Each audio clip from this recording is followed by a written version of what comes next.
from the heart of the world's #1 tourist destination.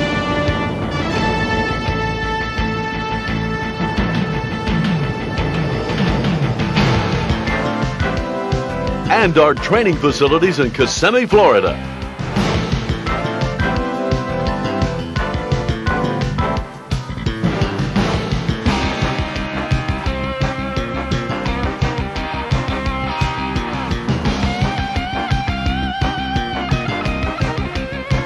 Welcome to another Jim Evans training video.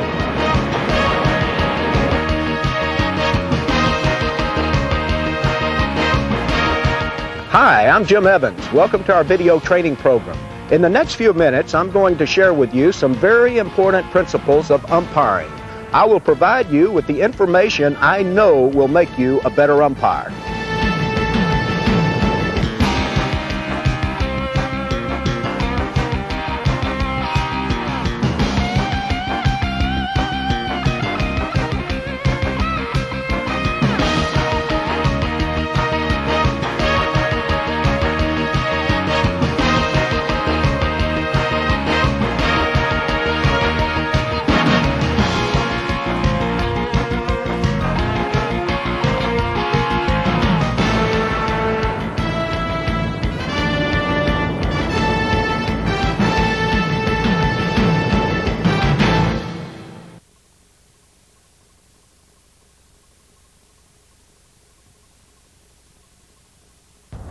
Welcome to our training facility here in Kissimmee, Florida. Today we're going to be talking about the pitching regulations and balks.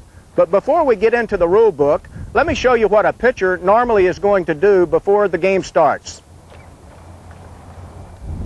Normally the pitcher will come out and get the field prepared for his own liking. He will try to dig a hole and prepare an area in front of the rubber so that he will have a place to push from.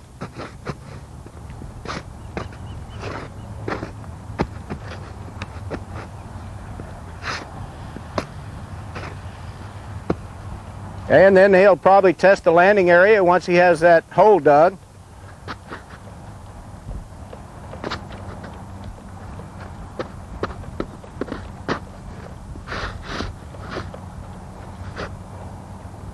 And then the pitcher from the other team will do the same thing, trying to get the field shaped to his liking.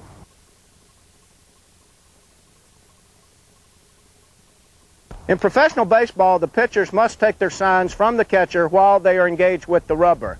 After taking the sign, they may step off the rubber, but you're not going to allow them to do that between every pitch. If a pitcher has his hands together while taking his sign and then decides to step off, you're going to make sure that he separates his hands before he steps back upon the rubber. You're not going to allow this.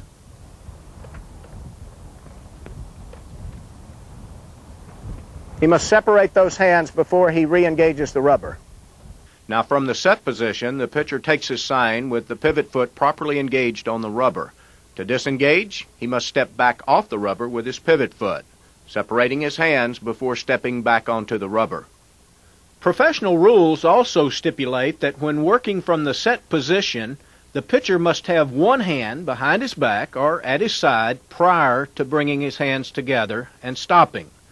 He will usually assume this position while getting his sign. This requirement enables the base runner to ascertain the pitcher's status, that is, to determine when the pitcher has brought his hands together preparatory to pitching. When pitching from either legal position, the pitcher must take his catcher's sign while standing on the rubber. Legally disengaging the rubber means stepping off the back of the rubber with the pivot foot first. And after disengaging, the pitcher must always separate his hands before stepping back onto the rubber. The penalty? It's a warning, 901B. Repeat offenses or defiance to comply may result in ejection.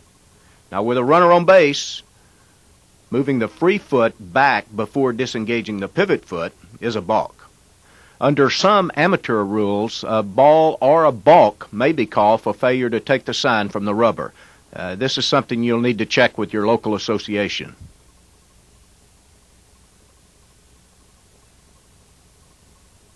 Another rule you need to be aware of before the game starts is the one prohibiting the pitcher from going to his mouth with his pitching hand. In professional baseball, a pitcher is not allowed to go to his mouth with his pitching hand while on the dirt portion of the mound. The umpire should call time and penalize the pitcher by calling a ball, B-A-L-L, not a balk, but a ball. A pitcher may leave the dirt portion of the mound and go to his mouth without penalty. However, as the umpire, make sure he wipes his fingers on his uniform before going back to the ball. Strictly speaking, if he goes directly to the ball without a wipe, he's violated another rule. He's applied a foreign substance to the ball. Now, in cold weather, the umpire may permit the pitcher to blow on his pitching hand while on the dirt, provided both managers agree before the game. Most college and high school rules allow the pitcher to go to his mouth while on the dirt portion of the mound, as long as he properly wipes his fingers before going to the ball. Penalties vary. In college, a warning is issued, and ejection may follow for failure to comply. And in high school, a ball, B-A-L-L, may be called with no runners on, and a balk, B-A-L-K, with a runner on.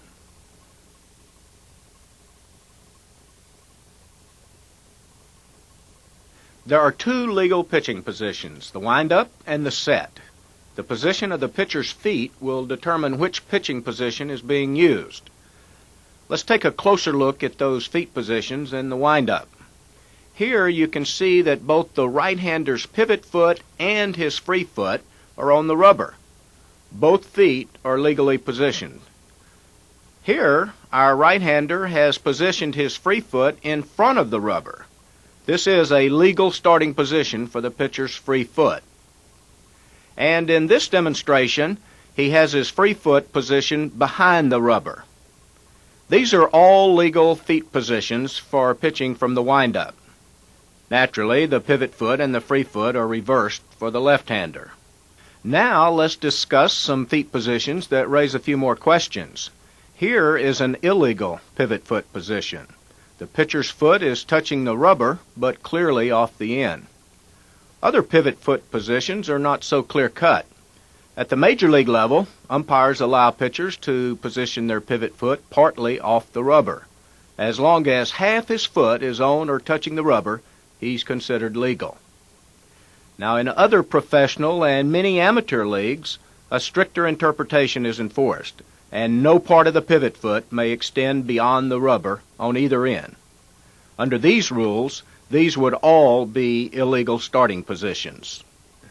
Check with your league officials or local association to determine which interpretations apply. Both of the hand positions pictured here are legal. In the picture on the left, the pitcher has his feet in a proper position and his hands together. From this position, any movement associated with his delivery to the batter commits him to pitch. In the picture on the right, you'll notice the pitcher's hands are apart. Many pitchers assume their wind-up position with their hands apart before initiating delivery of the pitch. This is also a legal wind-up position. However, if the pitcher makes any movement associated with his delivery to the batter, he's committed to pitch without interruption or alteration. As you see here, the pitcher has started his delivery to the batter before he disengages his pivot foot. This would be a balk with a runner on base.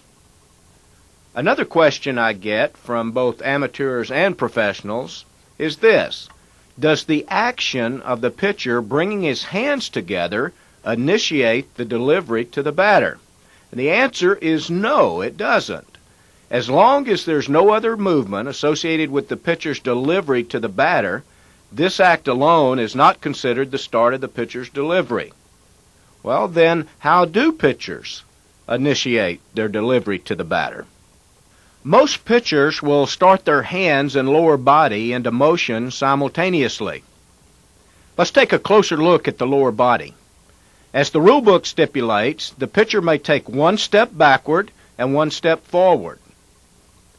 Now, the question comes up frequently, where do you allow him to land that free foot when he steps back in the wind-up position? Well, the rule book states that he shall under no circumstances step back to either side of the rubber. Now, a lot of people wonder what he can do with his free foot and what you're not going to allow. Many people think that he has to bring his foot back directly behind the rubber when he takes that one step back. That is not a practical way to umpire.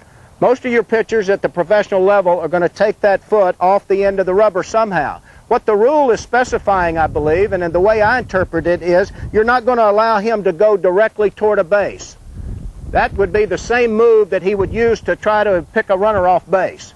But he oftentimes, and I would say the majority of the pitchers, are going to be coming off the end of that rubber with their free foot in some direction toward first base for the right-hander, and the opposite's true for the left-hander going toward third base.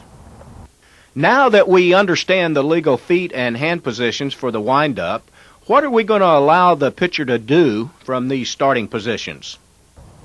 From his windup position, he may deliver to the batter.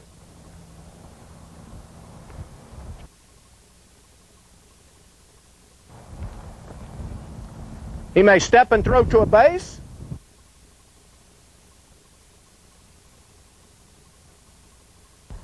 Or he may disengage the rubber.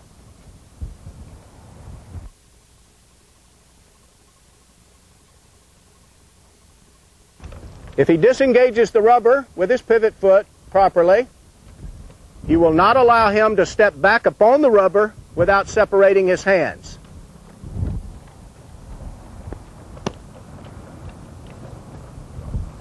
Let's bring Steve in and let him demonstrate.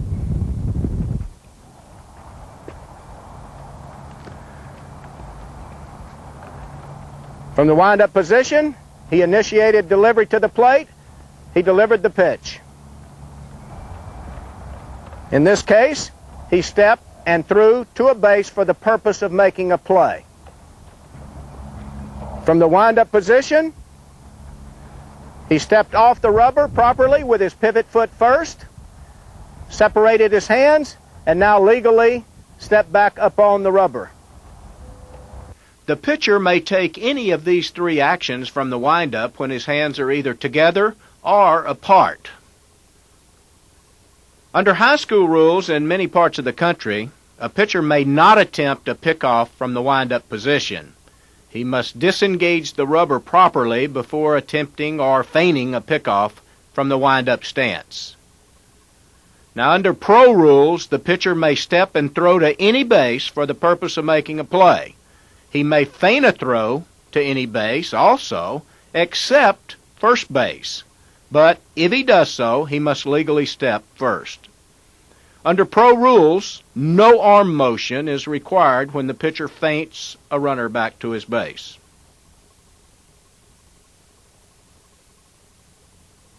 Now let's talk about the other legal pitching position, the set position. From the set position, the pitcher must have his pivot foot on the rubber, whole foot on the rubber, touching, not off the end of. Now in professional baseball, our basic guideline is as long as half his foot is on the rubber, he's okay.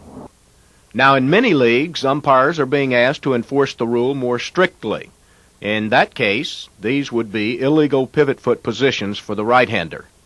Make sure you understand the interpretation being used in your league. What about the free foot?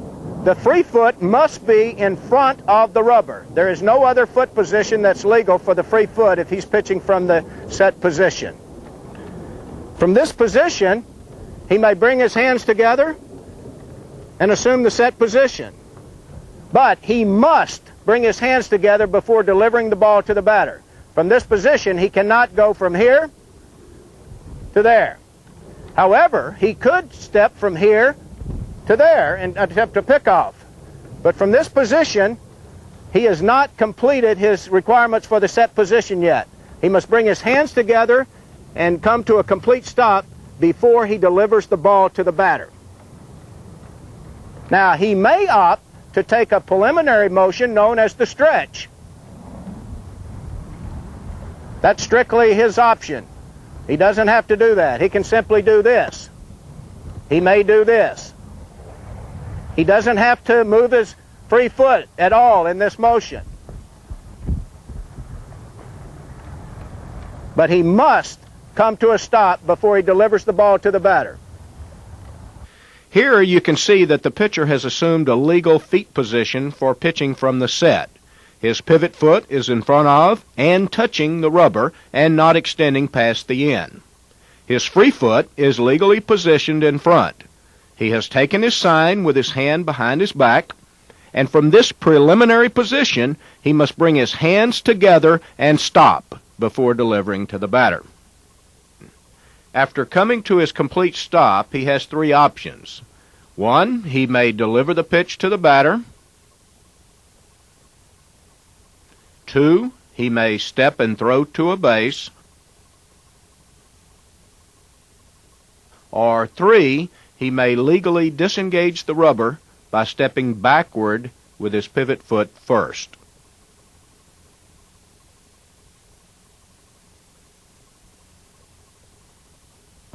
Now, when the pitcher is in his set position, there are two or three things he must do, and you as the umpire are going to require him to do.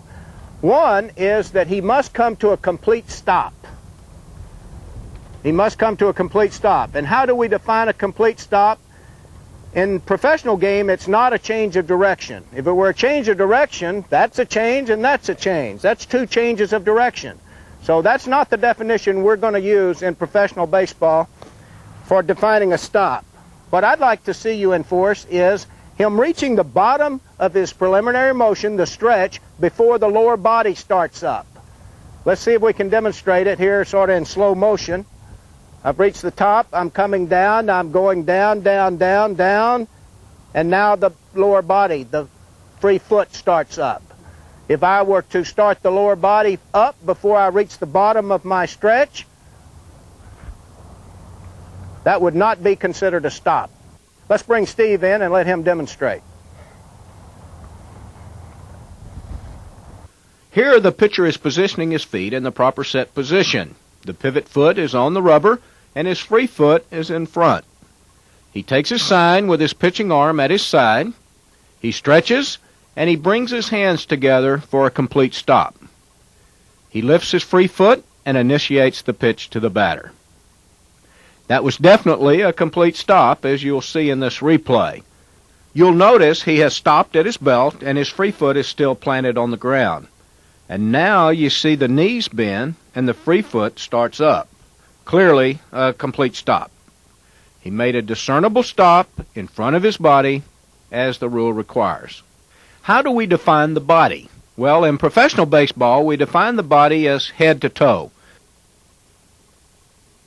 Here he has stopped at his waist. In this one, he stopped opposite his chest. And this time, he stopped in front of his head. Now, if you're playing under professional rules, these are all legal positions. Now, under some high school, college, and amateur rules, however, this third example would be considered an illegal stop. According to those rules, the glove must be positioned somewhere below the chin. A pitcher is not required to stop in the same place each time. He may stop at a different spot if he chooses. Also, a pitcher may use a different motion each time as long as he meets all the legal requirements. For example, he may stretch one time and then on the next pitch simply bring his hands together. Or he may step with his free foot when he stretches and then leave his free foot planted the next time. As the umpire, you must also be alert to the possibility of the pitcher changing the speed of his delivery. A pitcher may vary the speed of his motion as long as you do not consider his delivery a quick pitch. And that's a pitch designed to catch the batter off balance or before he's reasonably set.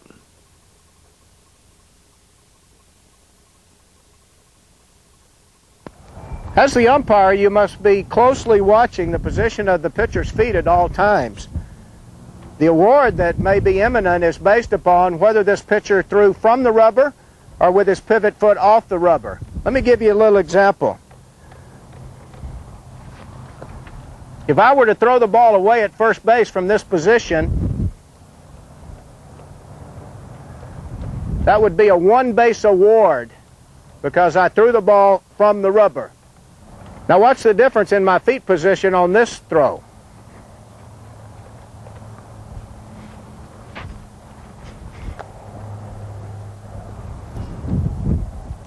I disengaged the rubber before I threw the ball away. That's going to be a two-base award instead of a one-base award. Now watch the pitcher's feet as he throws to first base. you'll see that his pivot foot is still touching the rubber when he releases the ball. In this one, you'll see that his pivot foot has definitely come off the rubber before he actually releases the ball. However, this is still considered a throw from the rubber. To be considered a throw from off the rubber, he must disengage by stepping backward off the rubber. In this case, the wild throw, which goes out of play, is penalized the same as a wild throw from any other fielder. That would be 2 bases instead of 1. In professional baseball, the pitcher may attempt a pickoff from either legal pitching position, the windup or the set. In some amateur programs, the pitcher is not allowed to attempt a pickoff from the windup position without legally disengaging. Check with your local association. In this part of your training tape, Jim will demonstrate some of the more common balks and the guidelines which apply. There are some different interpretations among various levels of play. The following are professional interpretations and are universal in most cases. Jim strongly suggests that you discuss these situations with your fellow umpires and enforce the interpretations used in your respective league.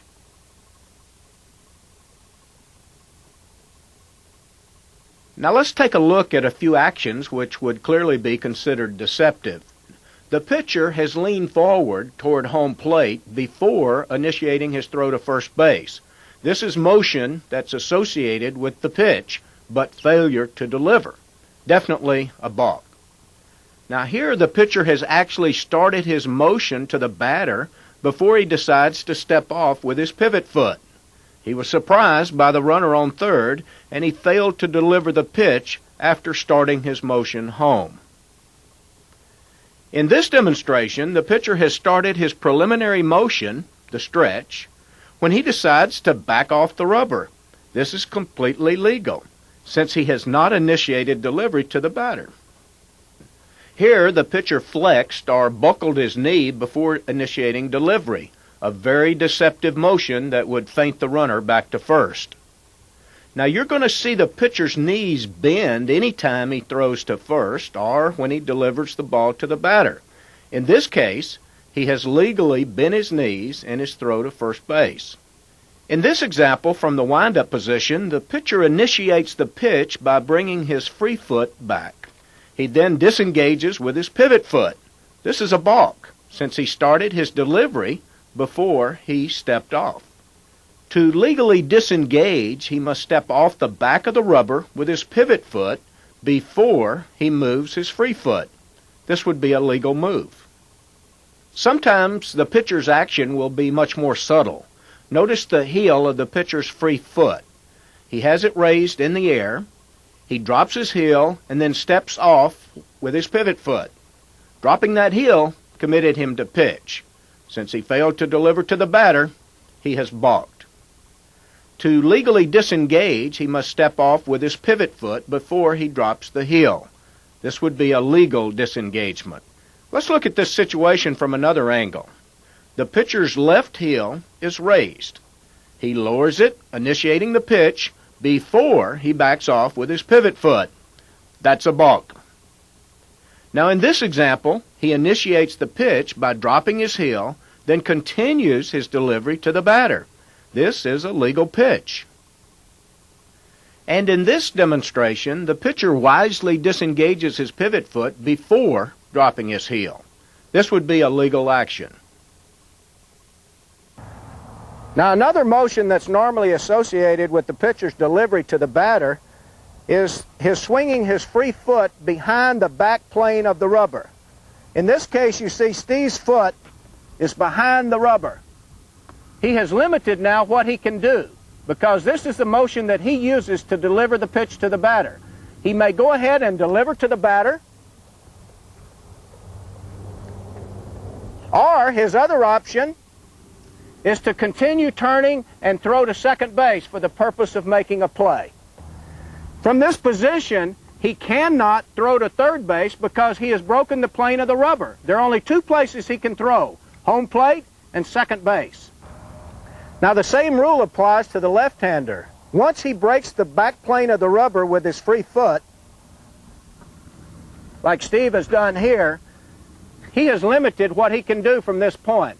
He can go ahead and throw to the batter, deliver the pitch, or he can wheel and turn and throw to second base. But he cannot throw to first or third because this is the pitching motion normally associated with his delivery to the plate or second base.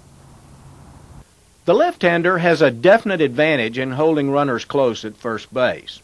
However, he may not break the rear plane of the rubber and legally throw to first. This would be a balk. In this case, his free foot does not break the plane. This would be a legal move. Some of the pitchers get pretty creative. They break the plane with their knee, but not their foot. This is considered a legal move.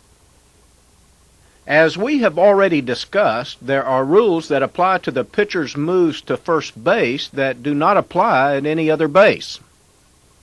For example, if the first baseman is playing back, not holding the runner on, and the pitcher throws over, it's a balk. This rule applies when no play is on and the pitcher and first baseman more or less fail to communicate. Now, there could be a little different twist to this play. The first baseman is playing back, but he moves into position for the pickoff. There's no balk in this case. It's clear that the play was being made. It will not always be as clear-cut whether the first baseman is caught by surprise or a play is being made. The fact that the play is not close is irrelevant. If, in your judgment, a play was in the works, then it is not a balk. Watch the first baseman creeping in here. Even though the play's not close, this is a legal play. No balk. In some cases, the first baseman is going to be playing in front of the base. The same guidelines apply. If, in your judgment, no play's being made, then it's a balk. If you feel a legitimate attempt to pick off the runner is being made, then no balk should be called. If the pitcher legally turns, steps, and throws to the base even though no one is covering, no balk shall be called. The ball remains alive and in play. The umpire must be alert in this case for an illegal step or any hesitation or interruption in the pitcher's move to first. If he detects either, then it is a balk.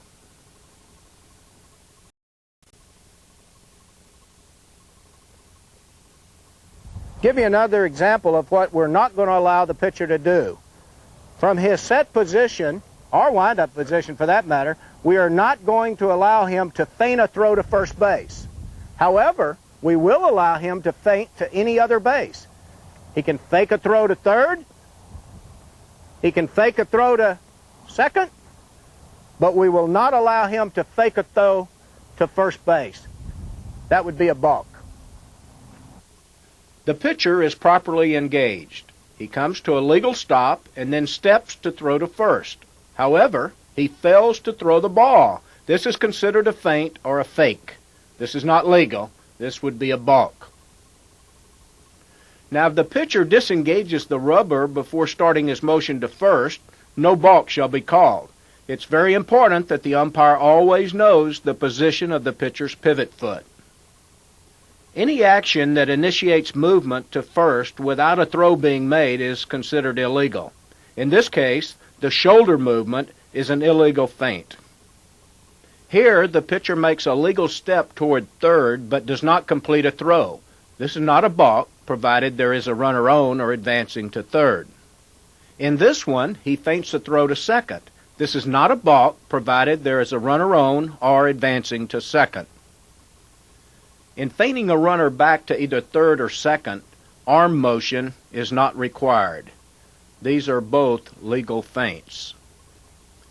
In some cases, the pitcher will be surprised. As you see here, the pitcher intends to throw to first, but realizes that the runner is going to second. He made a move to first, but failed to throw to first. This is a balk. Head movement is not considered the start of the pitcher's delivery to the batter, nor is it considered an illegal feint to a base. Throwing to an unoccupied base is illegal unless it's for the purpose of making a play. Now, in this situation, the pitcher turns to throw to first, but quickly realizes that the runner's headed for second. Without any hesitation, he continues his move and makes a legal step and throw to second. Here, the pitcher steps to first, fails to throw, then throws to second base. This would be a balk for feigning to first from the rubber.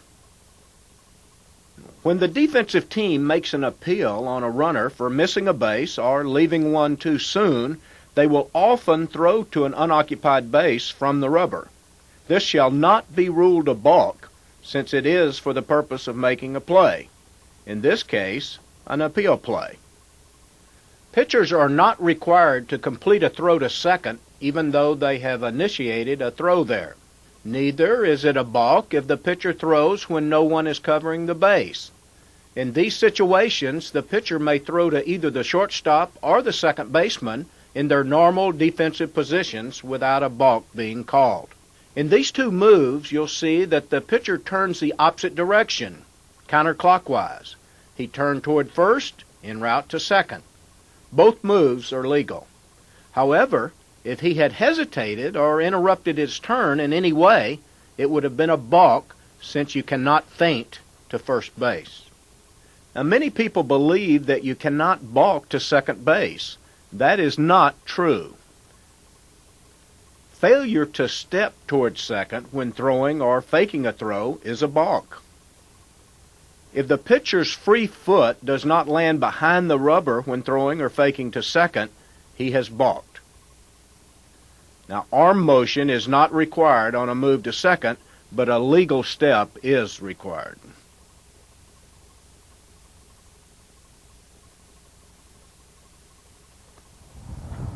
We're going to require the pitcher to step before he throws to a base. We're not going to allow the feint to first. We will allow a feint to any other base. But when a pitcher steps toward a base, he must step, the rule book says, directly toward the base, but there's a little gray area there and room for interpretation. Let me give you some guidelines on how we enforce that. In throwing to first base, we're going to divide the throw to the plate and the throw to first base into a 90-degree quadrant. Then we're going to divide that into a 45-degree piece of pie. As long as his free foot comes down on the line or in that 45-degree piece of pie, he's okay. Let me give you an example. By no means is this a direct step. This would be a direct step, but by using the 45-degree line here, that means I'm stepping more toward first than I am the plate. Even though that's not direct, it's more toward first than the plate. Therefore, we're going to allow that in professional baseball. Here you can see that the pitcher did not lift his foot and gain direction and distance toward first base. You can see here, for illustration purposes, that the pitcher merely spun on his free foot. And here the pitcher lifted his free foot, but he gained no direction and distance toward first. Definitely a balk. In throwing to a base, the pitcher must step ahead of the throw. Failure to step prior to throwing is considered a snap throw and illegal. Here you see the upper body motion to first precedes the step. That's a balk. The jump move is legal in pro ball as long as the free foot gains direction and distance toward first and the ball is released after the feet are back on the ground. This would be a legal jump move.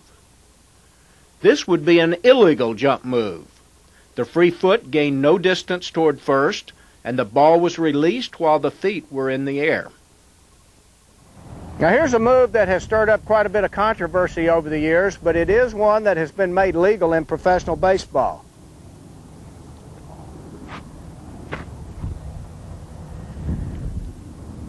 What I did there was I initiated my step toward first by stepping toward third with my pivot foot. Watch closely.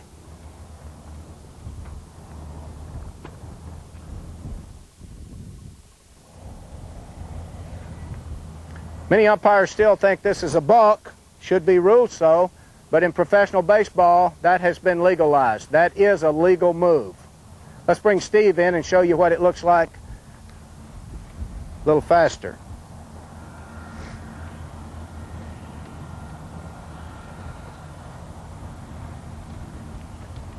If you watch, the pivot foot came off first, and then the free foot was moved direction and distance of first base. Certain situations on the field should alert you for the unusual. You'll see the following play when you have runners at first and third or the bases loaded with a full count. What happened? Let's go back and take a look. The pitcher legally steps toward third. He fakes a throw, breaks contact with the rubber, then throws to first. This is a legal move. The key here is that he broke contact with the rubber before he turned and threw to first. If he does not break contact with that pivot foot when feigning to third, he has balked, whether he actually throws to first or not. Another look to this tricky little move is this. He legally steps toward third, breaks contact, but this time there's no arm motion to third before throwing to first. This is also a legal move. No arm motion is required. And here you can see that he does not break contact with the rubber on his feint to third before throwing to first. That's a balk. Now here's an important point of emphasis. The pitcher must break contact with the rubber on his feint to third, or any throw or feint to first would be illegal. Also, as mentioned earlier, if the pitcher breaks the rear plane of the rubber with his free foot before stepping toward third, he has balked.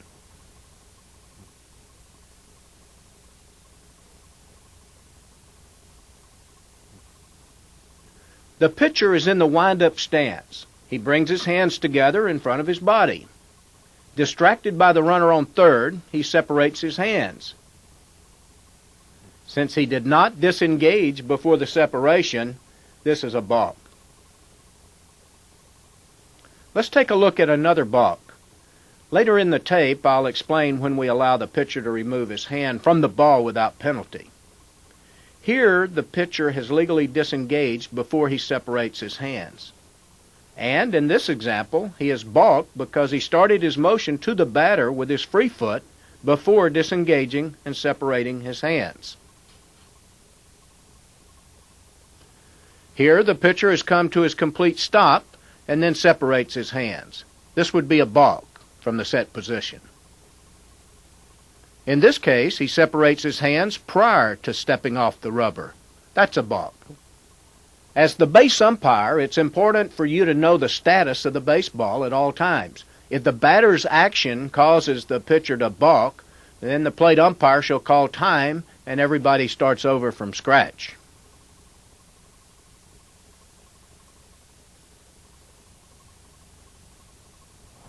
As the umpire, you're not going to allow the pitcher to deke or fake out the runners by assuming a position back here as if he were on the rubber properly engaged.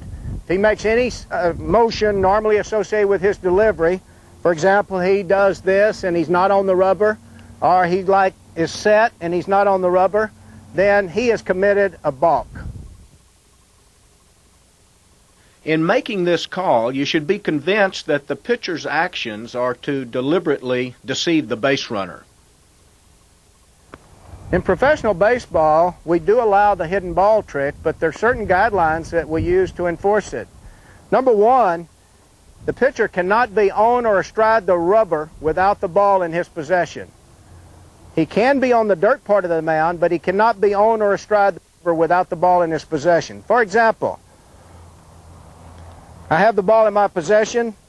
I'm not in a legal pitching position, either the windup or the set.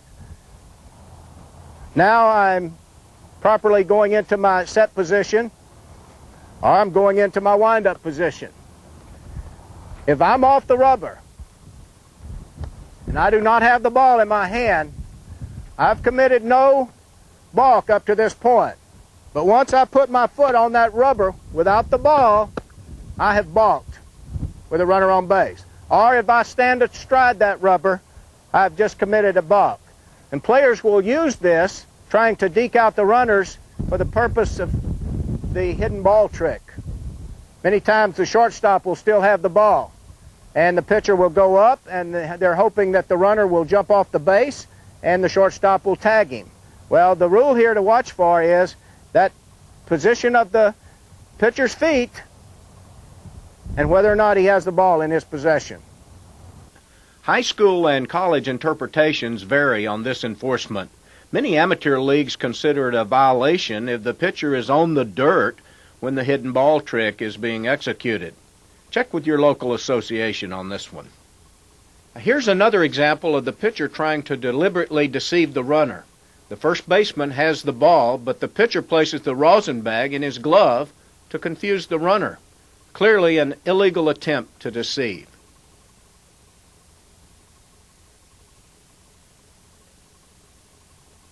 If the pitcher drops the ball while in contact with the rubber, it's a balk. Regardless of whether he assumed a legal pitching position or not, a balk should be called when the ball is dropped while a foot is on the rubber. You must know the position of the pitcher's feet at all times. In this case, the ball was dropped before the pitcher engaged the rubber. The ball is alive and in play, no penalty.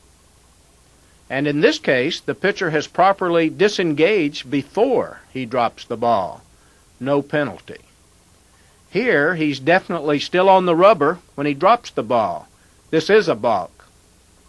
And here, he has dropped the ball while on the rubber, but he quickly steps off, trying to deke the umpire. When the ball slips out of the pitcher's hand during his delivery, a balk shall be called with a runner on base. If the ball slips out of the pitcher's hand during delivery with no runner on base, the umpire shall call no pitch, unless the ball crosses the foul line. If it crosses the foul line, a ball, B-A-L-L, shall be called.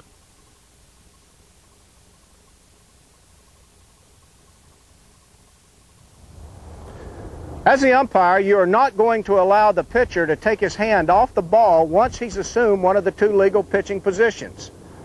If he's in the legal wind-up position, removes his hand from the ball, even momentarily, and goes back to the ball, he has just committed a balk.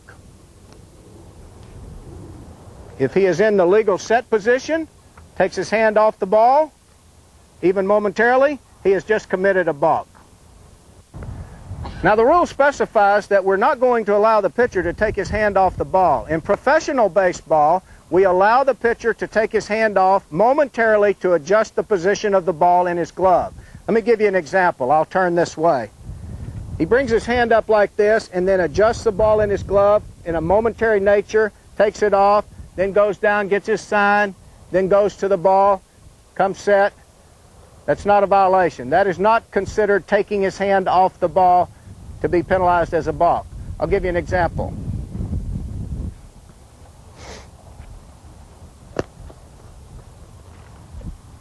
That's not a balk in professional baseball. Here, the pitcher is in his wind-up stance. He brings his hands together and momentarily adjusts the ball in his glove. He then brings his hand back to his side. This adjustment is allowed in pro ball. At this time, the pitcher held his hands together too long before he separated. That's a balk. To conclude your introduction to pitching regulations and balks, Jim will explain the professional mechanics for signaling and enforcement. Please check with your local association for specific enforcement in your league. The base umpire will go into a hands-on-knee set position when the pitcher engages the rubber. When he detects the balk, he points and verbally declares, "That's a balk." He goes back into his set position and waits for the ensuing action. When the ball is not batted and the catcher catches it, the umpire properly calls time and then makes the proper award. That's a balk! Time! That's a balk! You! Second base! On some type balks, when a pitch is not imminent, the umpire will be able to call time and kill the play before the pitch is thrown. That's a balk! Time! That's a balk! You! Second base! This close-up demonstrates the proper mechanics when the pitch is imminent. The umpire signals the balk, then goes back into his hands-on-knee set position until the catcher catches the pitch.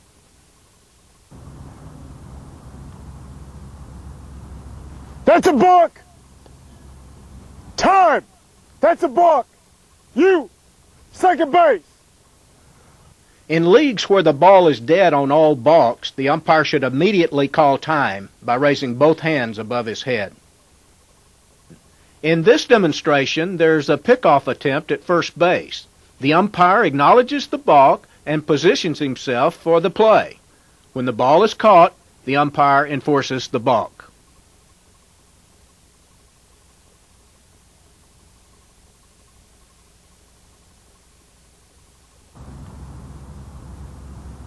That's a balk!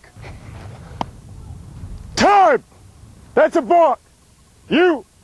Second base! The plate umpire shall verbally call the balk without coming out of his plate stance.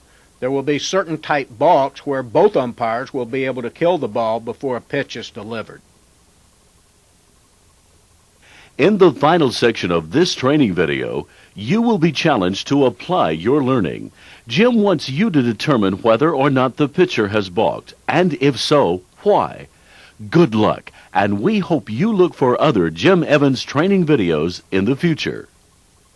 In this final section of your training tape, I want you to closely observe the pitcher's action and determine whether or not a balk should be called. When you see the chalkboard which says call it, pause the tape and jot down your answer with a brief explanation. And then following these 25 situations, we will go back and review each ruling. Okay, let's go to work.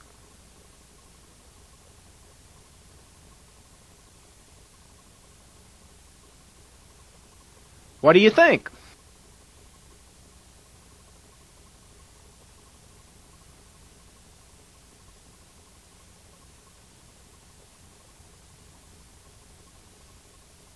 See anything wrong?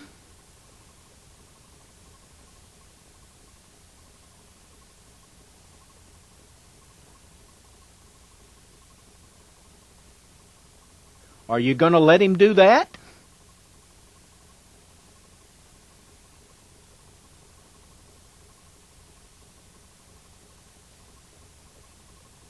Wait a second.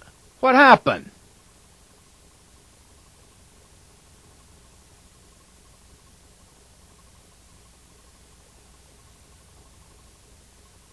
What did he do?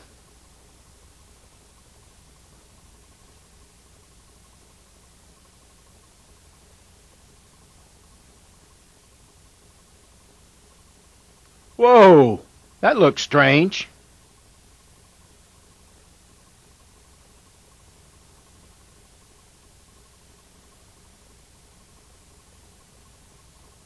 Is that legal?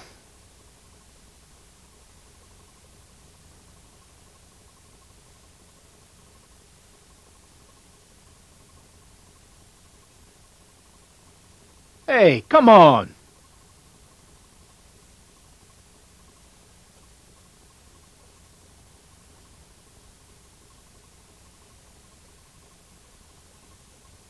You saw that, didn't you?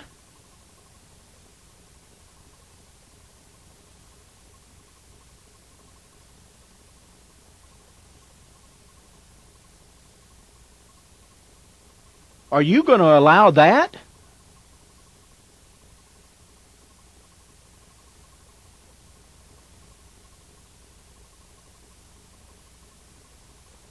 He can't do that, can he?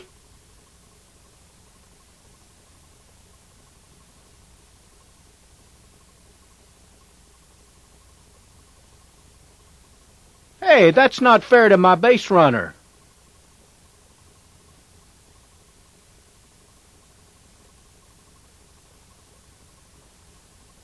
I'd like to see that again.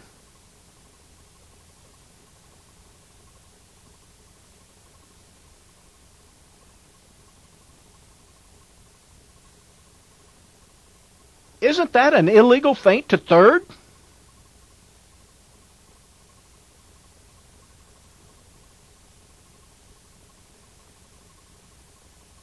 Did he disengage?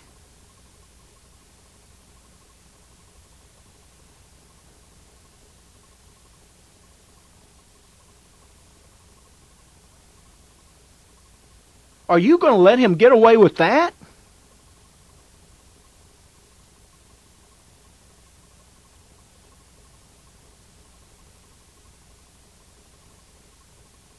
You say that's legal?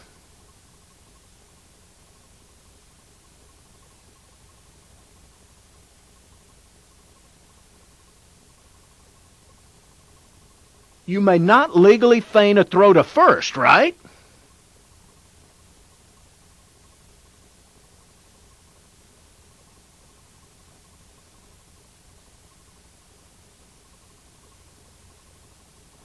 Something doesn't look right.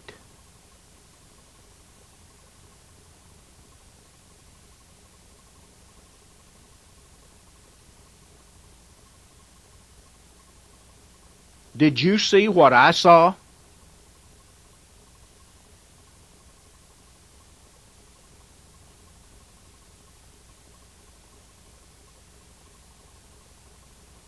You gotta call that.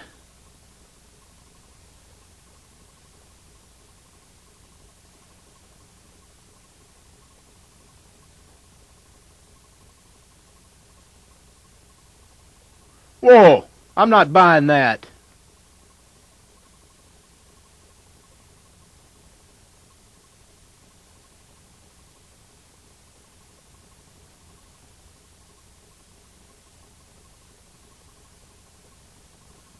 There's no deception there.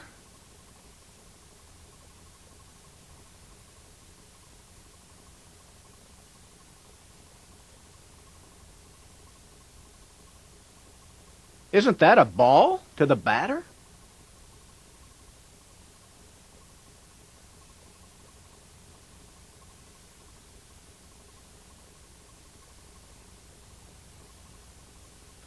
Oops. What do you have?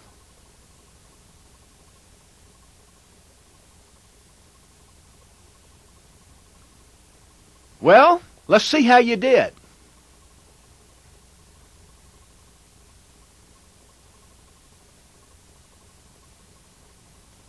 That's a balk.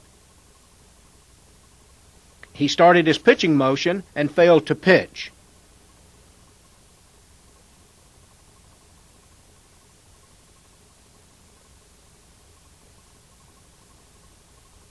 That's a balk.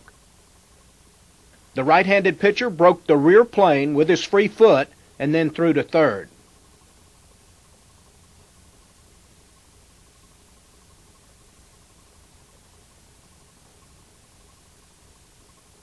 This is a legal move. A play was on.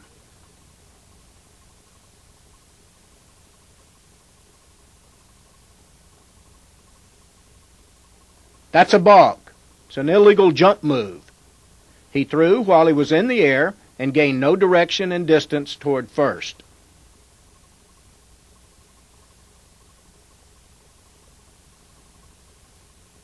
This is a legal move to first base. His pivot foot came off the rubber, but his free foot made a legal step.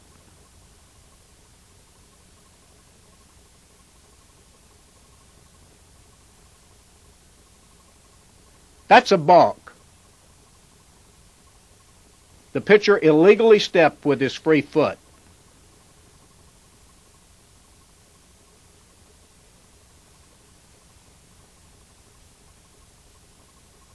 No balk here.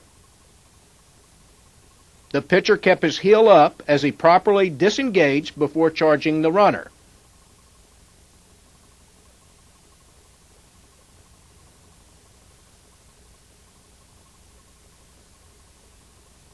Legal move. He disengaged legally before throwing.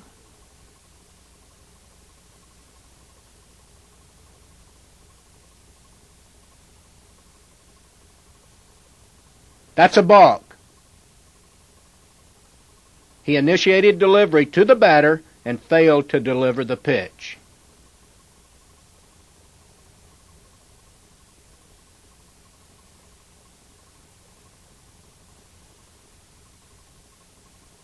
Balk.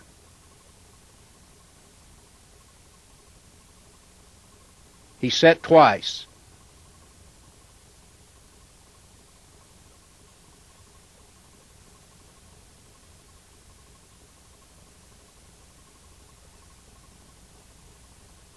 Balk. That's an illegal feint to first base.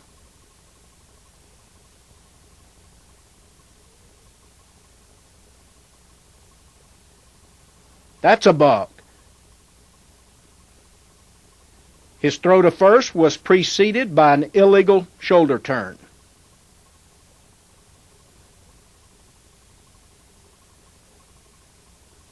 Balk. He dropped the ball while on the rubber.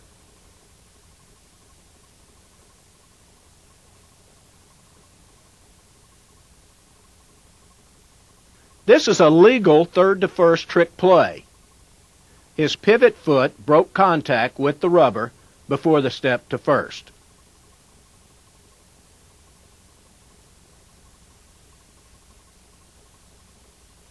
Balk.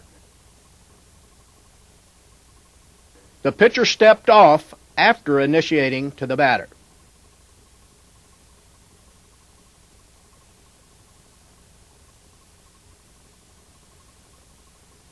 This is a legal move. The pitcher threw legally to the shortstop.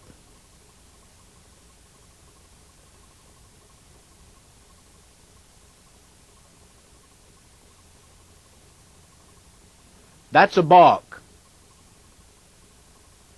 That's an illegal step. He didn't break contact with the rubber on his move to third.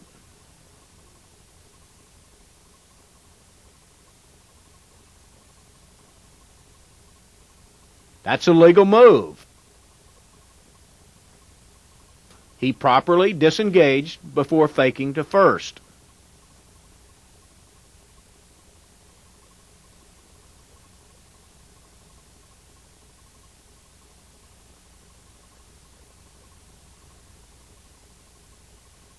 That's okay.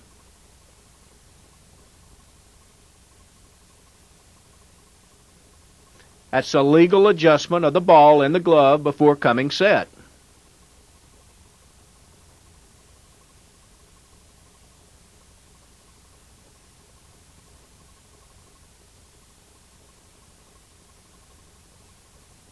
Balk. He bent his knees prior to his move to first.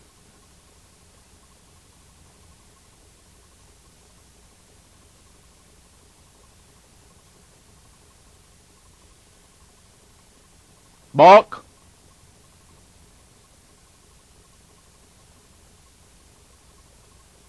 No stop.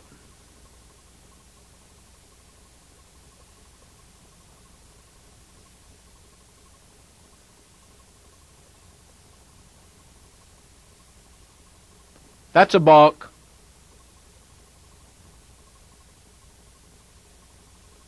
He started and stopped.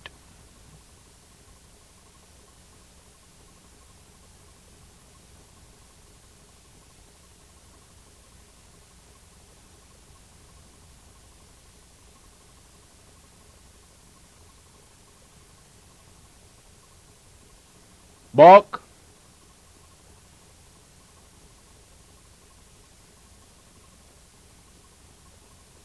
He separated his hands after he had come set. That's not considered momentary adjustment.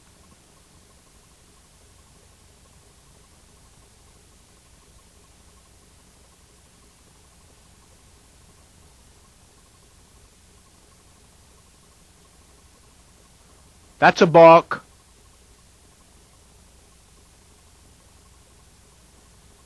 The ball slipped out of the pitcher's hand.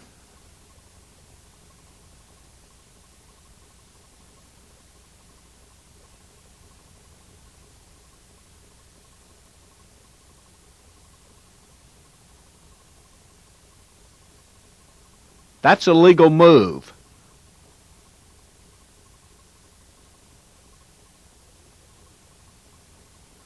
The pitcher made a legal step and threw to the base.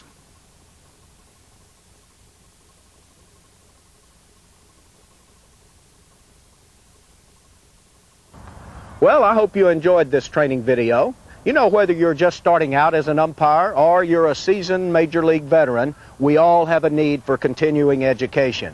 To get more information about our training opportunities, contact our training system office today.